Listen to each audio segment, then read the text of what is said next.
بسم اللہ الرحمن الرحیم۔ السلام علیکم دوستو ریئل ہسٹری کے ٹاپک پر بننے والے سبھی ٹی وی سیریلز میں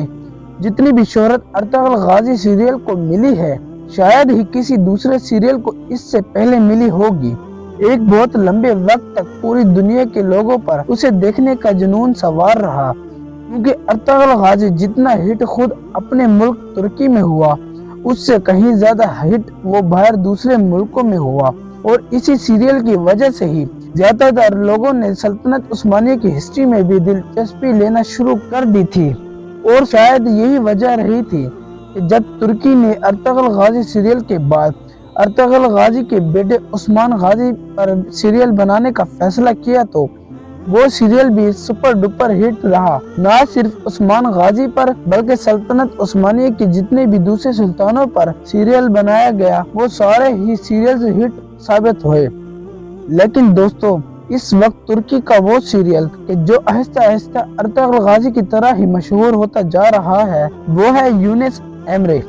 یونس ایمرے بھی بالکل ارطغرل غازی کی طرح ہی خود ترکی ملک میں تو ہٹ ثابت ہوا ہی ساتھ اسے بہت سارے ملکوں میں بھی ڈب کر کے بڑے شوق کے ساتھ دیکھا جا رہا ہے۔ اور دوستو حیرانی کی بات یہ ہے کہ یونس ایمرے نام کا یہ سیریل جس انسان کی زندگی پر بنایا گیا ہے اس انسان کا سلطنت عثمانیہ سے کوئی رشتہ نہیں تھا۔ لیکن اب سوال یہ ہے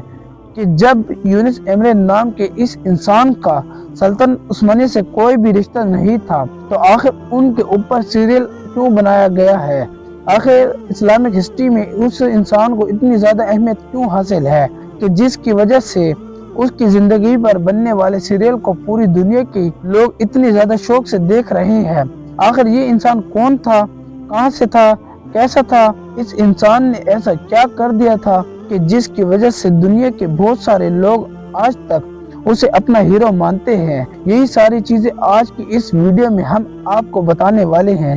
آج کی اس ویڈیو میں ہم آپ کو یونس ایمرے کی زندگی سے جڑی بہت ضروری باتیں بتانے والے ہیں۔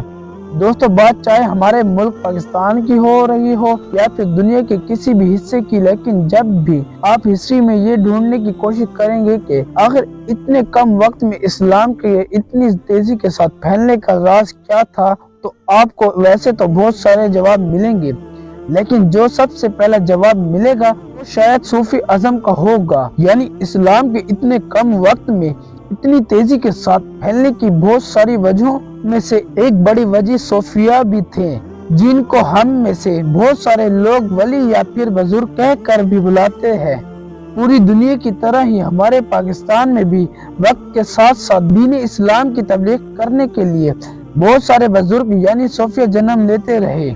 جن میں حضرت معین الدین چشتی اجمیری، حضرت خواجہ قطب الدین بختیار کاکی، حضرت بابا فرید الدین گنج شکر جسے بزرگوں کے نام سرفرست ہیں۔ ان لوگوں کی بات اور نیک زندگی اتنی زیادہ خوبصورت ہوا کرتی تھی کہ جو بھی ان کے پاس ایک بار آ کر بیٹھ جایا کرتا تھا وہ ہمیشہ کے لیے ان کا ہی ہو جایا کرتا تھا۔ یہی وجہ تھی کہ دن بدن ان کا گروپ حد سے زیادہ بڑا ہوتا جاتا تھا۔ پیغمبر اسلام حضرت محمد صلی اللہ علیہ وسلم کے نقش قدم پر چلنا ہی ان کی زندگی کا ایک واحد مقصد ہوا کرتا تھا۔ تو دوستو جس یونس ایمرے کے بارے میں ہم بات کر رہے تھے وہ یونس ایمرے بھی کوئی بڑے بادشاہ یا پھر سپاسالار نہیں بلکہ ایک صوفی ہی تھے، ایک ایسے صوفی کہ جنہوں نے اپنی پوری ہی زندگی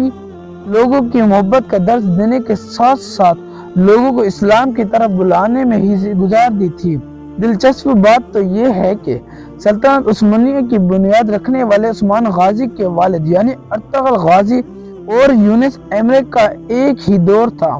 یعنی جس دور میں ارطغرل غازی کی پیدائش ہوئی تھی اسی دور میں ہی یونس ایمرے کی بھی پیدائش ہوئی تھی۔ دوستو کیونکہ یہ وہ دور تھا کہ جب سبھی مسلم سلطنتیں کمزور پڑ چکی تھی اور پوری مسلم دنیا کو جہاں ایک طرف منگولوں کا خطرہ منڈلا رہا تھا تو وہیں دوسری طرف تمام صلیبی قوتیں بھی مسلمانوں کو کچل ڈالنے کا پورا ارادہ کر چکی تھی۔